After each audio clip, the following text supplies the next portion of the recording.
This is a webinar for Looking Ahead, Potential Consequences of Dismantling the U.S. Department of Education. Welcome to the webinar. My name is Ginny Kim. I'm the Managing Attorney at Disability Rights, Education and Defense Fund, also known as DREDF.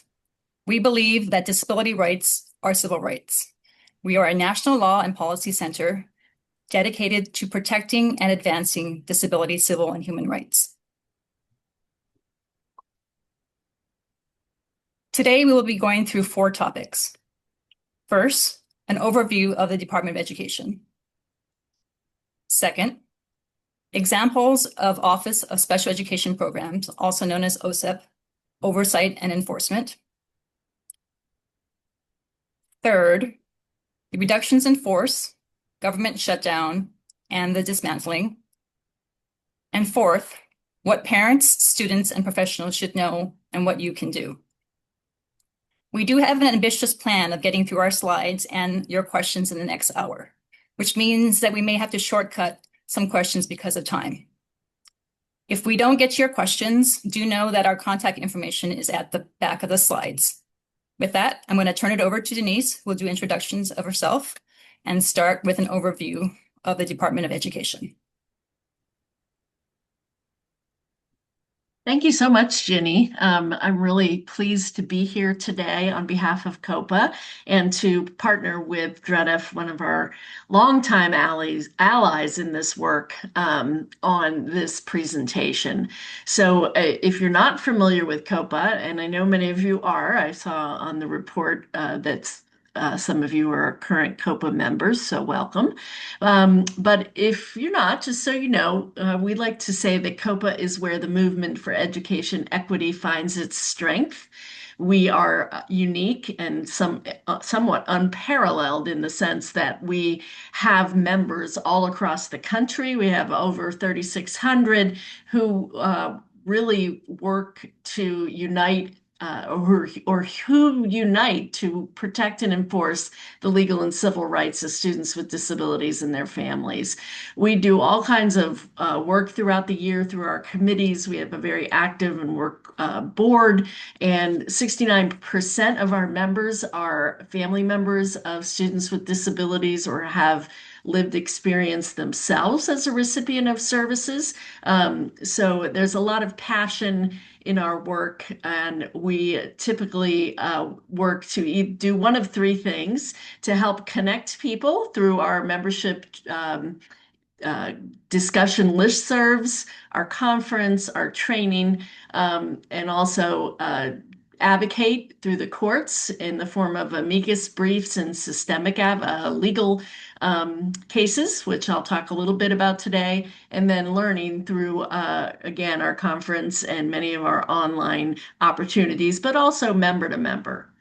So if you're not familiar with COPA, please do check us out. Next slide. So as somehow I think our slides got mixed, switched there, Ginny. So Ginny went over this already, the 4 areas that we're going to cover today. So we'll move to the next slide.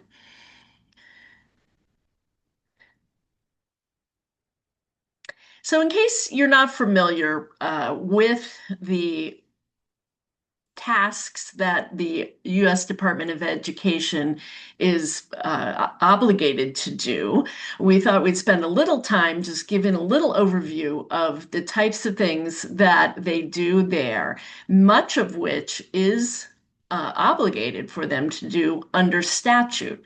And that's a little different than some of the other administrative agencies. But Congress, in its wisdom, gave the Department of Education several jobs when it was formed. And it was formed back in the 1970s, shortly after the creation and the passage of the Individuals with Disabilities Education Act, when we know that states were not able to serve or just plainly were not serving students with disabilities. So next slide, please. So because Congress created well, first of all, Congress the department was created by a congressional act in 1979. Because of that, it can only be closed or its functions transferred by an act of Congress, not by an executive order or other actions that in effect amount to the same result. And we say that last part because it appears that this interagency agreement structure that they're trying at the moment to use to parcel off different agencies or different parts of the agencies to other administrative agencies is an attempt at an end around the requirement for Congress to be the one that makes the decision to close the Department of Education.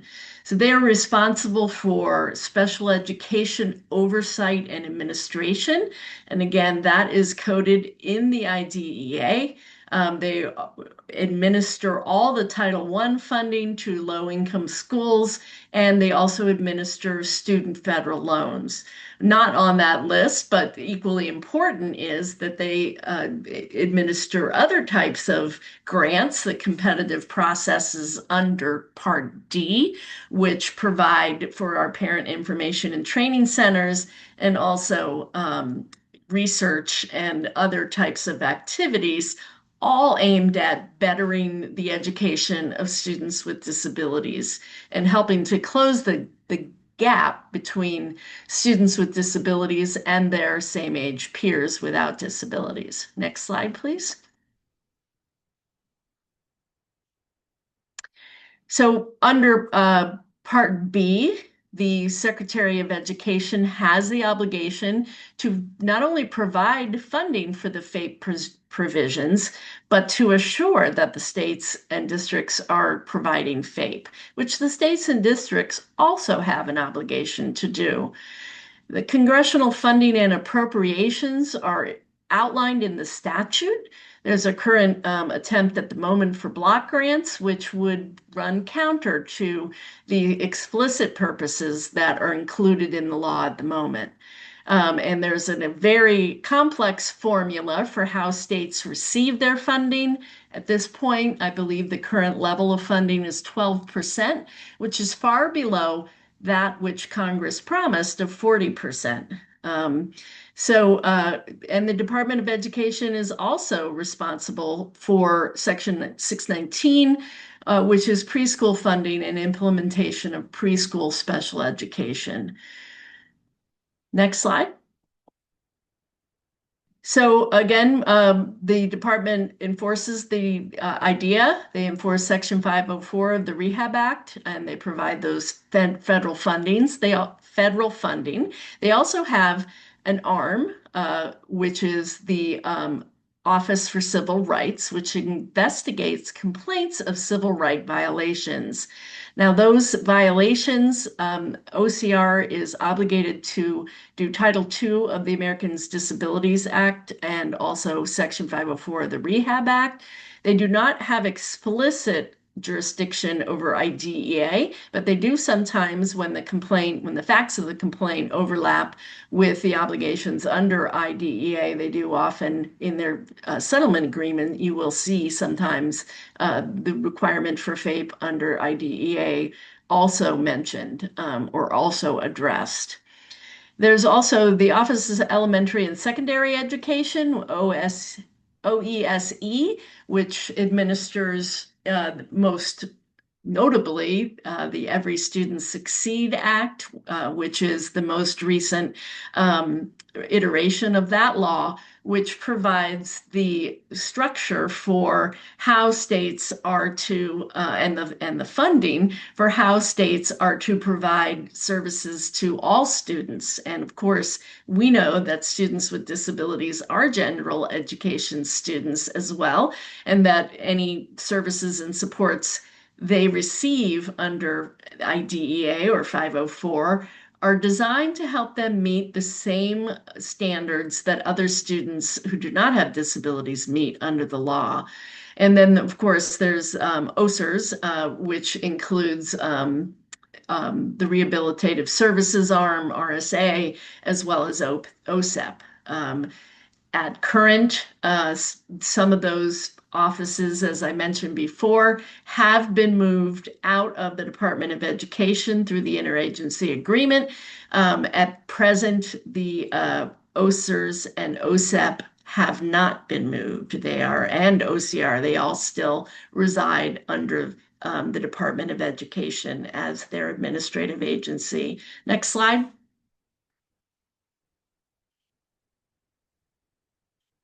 So OESE is one of the agencies that was moved to labor, the department in part. And they, again, as I said, do the pre through K through 12 programs under Elementary and Secondary Education Act, currently known as the Every Student Succeeds Act. They do Title I, rural education programs, the programs that support mental health services, programs that support migrant and unhoused students, and all students with disabilities, again, who qualify are general education students. Now, moving this out of education to our way of thinking segregates the responsibility for students with disabilities away from that of students in the general population. And we do not see that labor has the expertise to do what they need to do, which is different than the interagency agreement, at least in COPA's view, is different than the interagency agreement under WIOA, or the Workforce Innovation and Opportunity Act, where labor and ed both played a role and had a responsibility and expertise to add to the to what was happening. We don't see that here. And of course, there is very little information about how that will actually work for us to know. Next slide. And OSERS, which also includes the Rehabilitation Services Administration, or RSA, which focuses a lot on transition age students, and the Office of Special Education Programs, or OSEP, which monitors the implementation of Part B of IDEA and serves, the 7.5 million students with disabilities, as well as another couple million of students under Section 504. And again, RSA is the agency that ensures students with disabilities have access to services, transition services, to prepare for that independence and employment that is a goal of the Individuals with Disabilities Education Act. Next slide.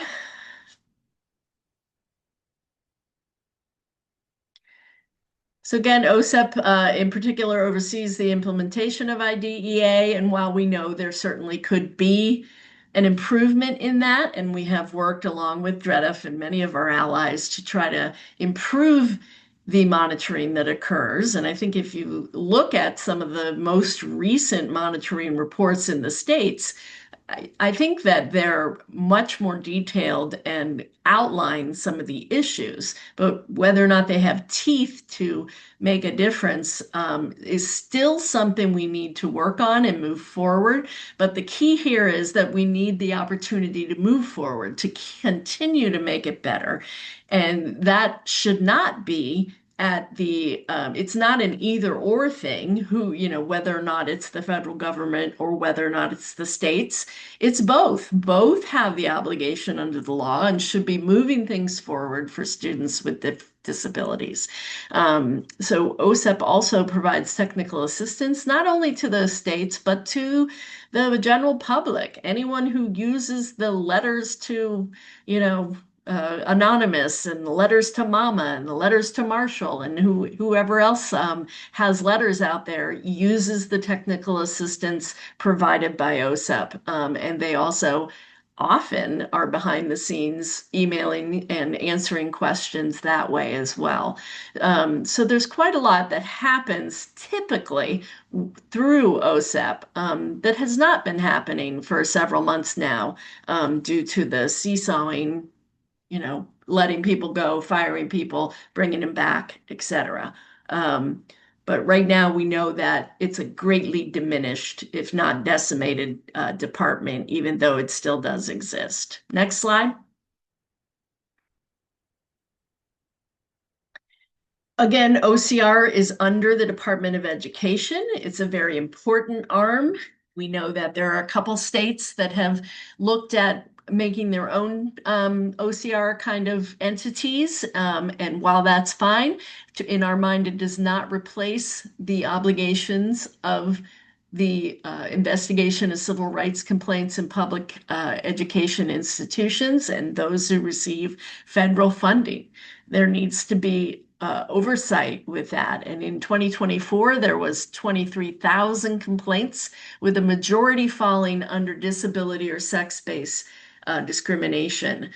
So we already covered that they don't have explicit authority under IDEA, but they have provided some very important and helpful investigations and resolution agreements. If you could move to the next slide, I'll give you just a couple of examples.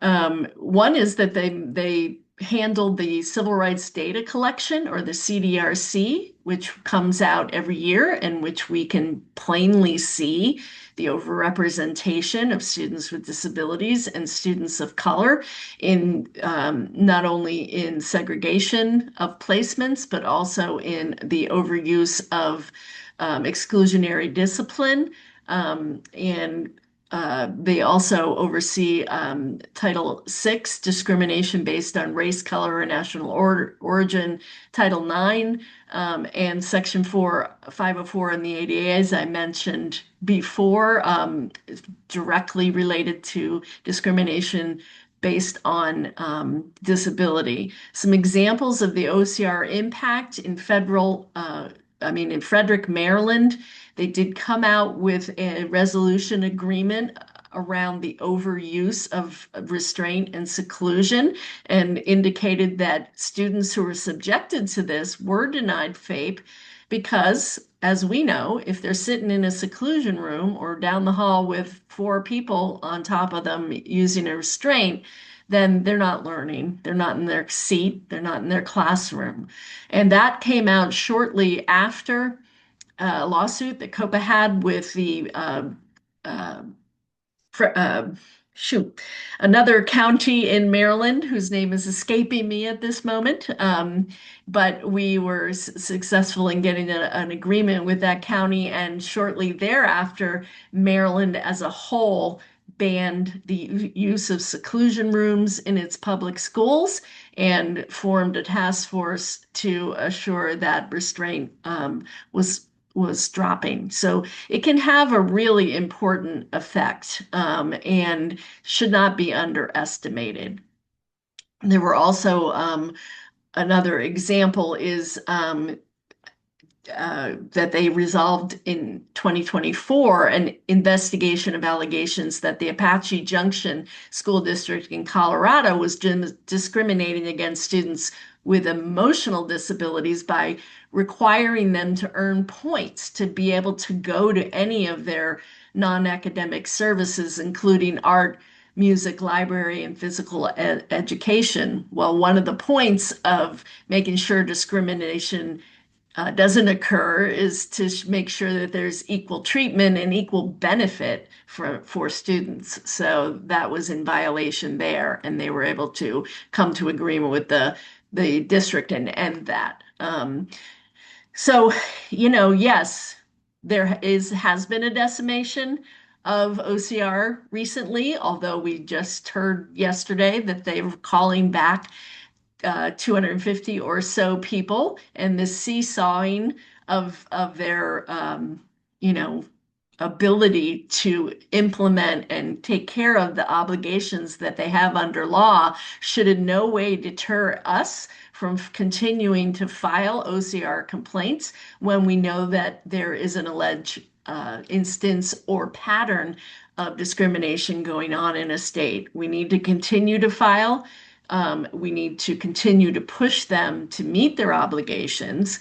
And from our way of thinking, the fact that they brought people back means that they've acknowledged that there was maybe some ill thought in the firing of all of those folks when there is such a backlog and so many complaints to investigate as well.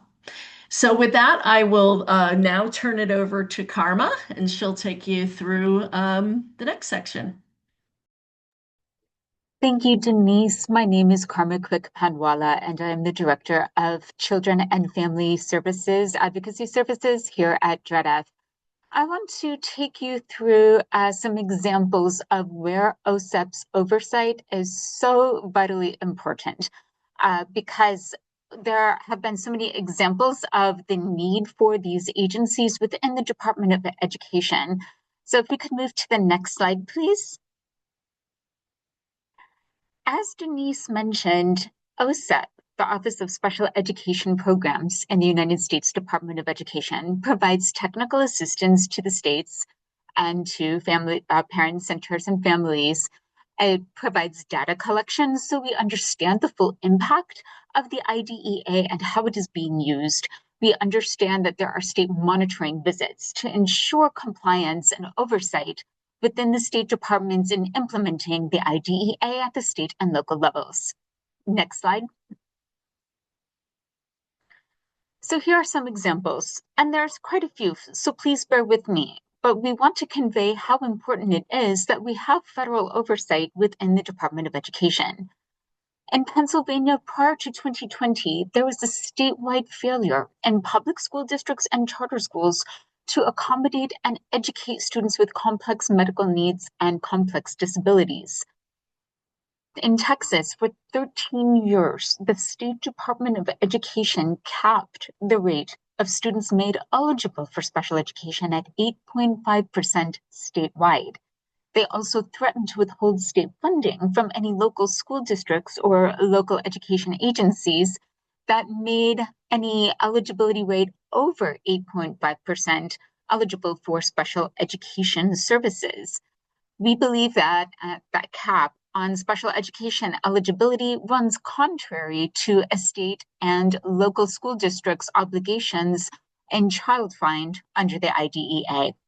Next slide. In Virginia, roughly half of all the IEPs in the state lacked annual goals. And the goals are the accountability measure within the IEP. That's how we know our students are making progress and reaching the general education and age-appropriate goals and abilities and lessons, curriculum, that their non-disabled peers are. In the city of New York, there was a widespread failure across the school district to meet the timelines for eligibility and evaluations, re-evaluations, and the 30-day timeline for IEP meetings. Next slide. Continued examples of OSEP oversight involved Illinois in 2022, when there were extremely high rates of restraint and seclusion of disabled students. There was no notice or information provided to the parents and families of these students of the restraints and seclusions that were taking place, and almost no data collection was taken as well. And in Alaska, students were segregated and taken out of their classrooms for any behaviors, including behaviors that were non-threatening and not violent. Next slide. In Connecticut, school districts in the state reported 46,000 incidents of restraint and seclusion. 18 students required medical attention as a result of inappropriate restraint and seclusion at their school. And in the state of California, ongoing. Despite AB 2657, which was passed by our state legislature in 2018 regarding the limits on restraint and seclusion, and the implementation of proper behavior supports and services, plus training and appropriate response to behaviors, has been inconsistent statewide. California Department of Education's oversight has been inconsistent between special education local plan areas and school districts alike. OSEP's involvement has been critical in ensuring we have consistent statewide implementation against restraint and seclusion. Next slide. So here are the things to consider. If OSEP is dismantled or taken away or moved to another agency, it will still require another act of Congress to move OSEP to another department or agency or dismantle it altogether. As Denise mentioned earlier, we'll be looking at block grants to state departments of education rather than specific allocations, which means there's no control or transparency on where IDEA funding will go or how that IDEA funding will be used by the states. There is likely to be an unequal enforcement of IDEA across the states, especially on systematic issues. Given the examples we just reviewed together, you can see how there could be a wide discrepancy even on the number of students that are made eligible for special educations under federal law. The IDEA will remain in effect. It would take an act of Congress to eliminate the IDEA, but it remains in effect no matter what happens to the United States Department of Education. There will simply be no federal oversight, and it will be up to individual parents and families and students to enforce the IDEA. So documentation is key. Obtaining education records for students, making sure that important communications are written or sent by email, and record IEP meetings if it is possible in your state. Next slide. I'll pass this over to Ginny. Thank you, Karma. I'm now going to describe what's been happening with the government since this administration has taken over. Next slide, please. Prior to this administration, there were 4,133 employees in the Department of Education. In March 2025, there was a layoff of 1,400 employees, nearly half of the Department of Education, which meant that about 2,200 employees remained. At that time, the Education Department also announced that 7 of the 12 Office of Civil Rights offices will be closed. In response to those actions by the department, several lawsuits were filed by our friends. The first lawsuit is Carter versus U.S. Department of Education. And that lawsuit challenged the abdication of the department's responsibilities to process civil rights complaints. That case was filed in the district court in the District of Columbia by our friends, the National Center for Youth Law, as well as the Southern Poverty Law Center, and COPA, Denise's organization, as counsel. COPA also was an organizational plaintiff in this case, along with 7 families. In that case, they filed what's called a preliminary injunction, which means to immediately stop the decision to abandon thousands of OCR investigations. The case was stayed in July of this year, pending other cases I'm going to describe next. The second case that was filed is Somerville versus Trump.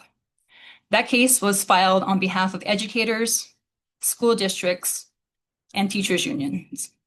The case was filed in the Massachusetts District Court, and it challenged the mass layoffs and the ability of the department to restructure or eliminate the department without congressional approval. Another case that was filed was New York versus McMahon. That case was also filed in the Massachusetts District Court.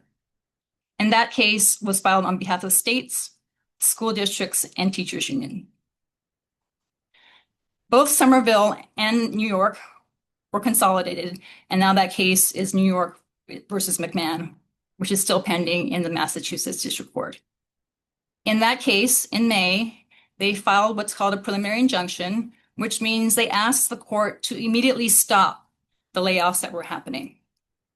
The district court granted that injunction, and that decision was upheld by the appellate court, the First Circuit. In July, the administration appealed that decision to the U.S. Supreme Court, and the U.S. Supreme Court lifted the two lower court decisions. And that decision was made while the underlying case is still going on. The decision was made by the Supreme Court without a hearing or an opinion. And that cleared the path to where we are now. Next slide, please.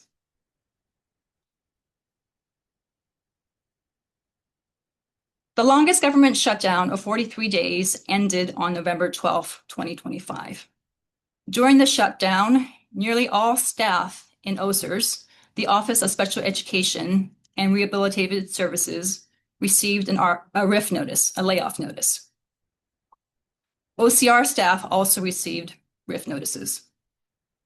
In response to that, a lawsuit was filed in San Francisco by staff unions, and a federal judge in San Francisco blocked the mass layoff during the shutdown. As part of the deal to end the shutdown, the thousands of layoffs of federal employees were reversed, and further layoffs are on pause, and there can be no further federal layoffs until January 30th, 2026. The federal government is funded through January 30th, 2026. Next slide, please.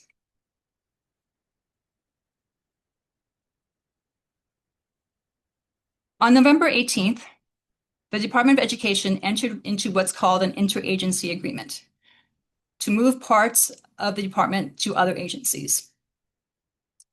As part of that agreement, Labor will now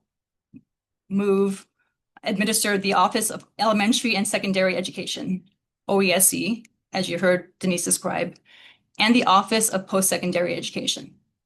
So Title I and Title II funding. Labor is also going to be known as Post-Secondary Education Partnership. That's what they're calling themselves. The Department of Interior also is managing the Indian Education Division. The Department of State is managing the Indian Education Division. And HHS, or Health and Human Services, is a Foreign Medical Accreditation Partnership, and Child Care Access means Parents in School Partnership. Next slide, please. I'm going to turn it over to Karma, who's going to talk about what parents, students, and professionals should know and what you can do. Thank you, Ginny. And just so you know, what we're going to talk about now are steps that almost everybody can take, and we strongly encourage parents to know and understand their rights and the process under federal and state special education laws. So let's move forward and look at the different options that all of us can use as a community moving forward. Next slide, please. Families. Understand that the right to file a state complaint is very much a valid right under federal law. As I mentioned earlier, the IDEA is still in effect, and it will not be taken away. So continue to file state complaints if there are violations of or failures to implement the IEP or any other procedural or even other violations of the IDEA or your state education code.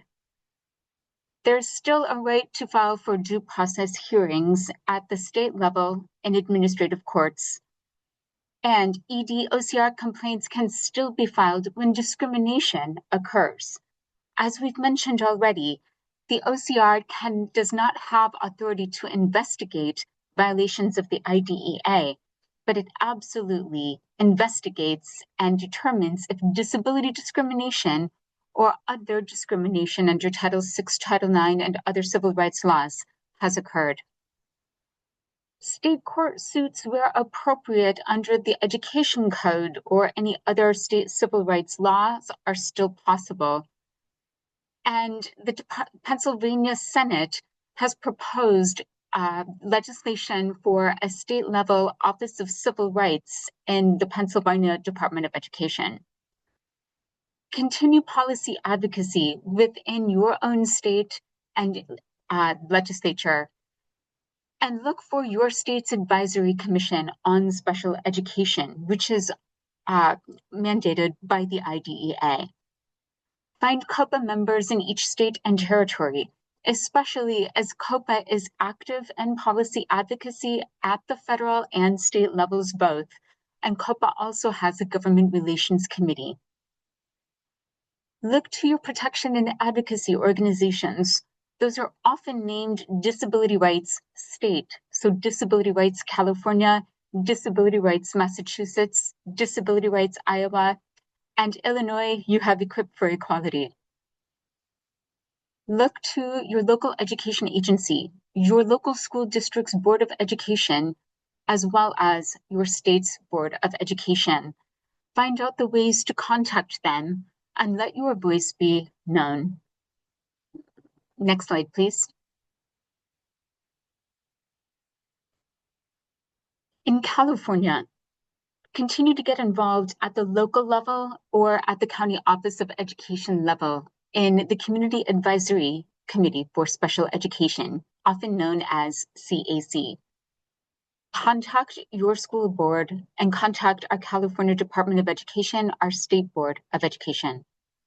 Continue to follow the state's Advisory Commission on Special Education. Make Brown Act or public records requests of public agencies. And follow your state education budget. You can contact your assembly members and your Senate members. You can follow hearings in the state assembly and the state Senate and give input and comment on legislation impacting students with disabilities in California. And though it is not without controversy, the California Office for Civil Rights is coming in 2026. There will be an appointed office with a board and staff. We do not yet know what this will look like, and we are eagerly waiting to see what will happen. We're hopeful that there will continue to be a way to hold our school districts accountable when necessary and exercise our rights within a state level Office for Civil Rights. Next slide, please. Here's what is so important to remember for everyone and every family.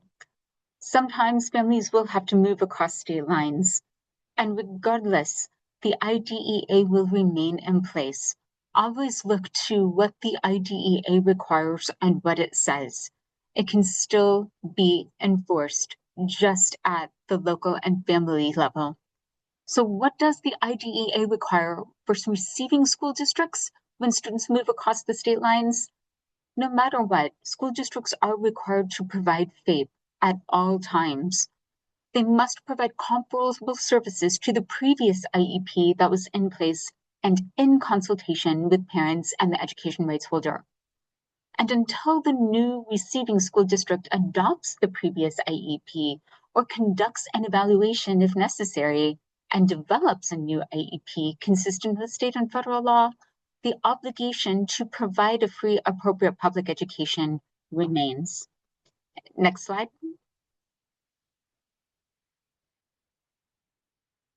In California, AB 1412 was recently passed. It means that for military families who frequently move, receiving school districts in California must proactively work with families to obtain the student's special education records from the previous school district. School districts may also work with the family to use unofficial records or diagnoses that will help to develop an IEP providing FAPE until the education records from the previous school district are received. At the end of the day, the receiving school district must be far more proactive in getting the records and information to provide FAPE than currently in place under the IDEA. Next slide, please.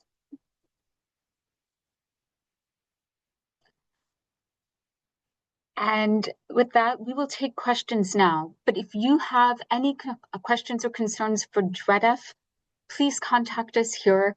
You can see our contact information as well as our social contact information. So please find us, please follow us. And I believe Denise will also have some information about COPA to share likewise.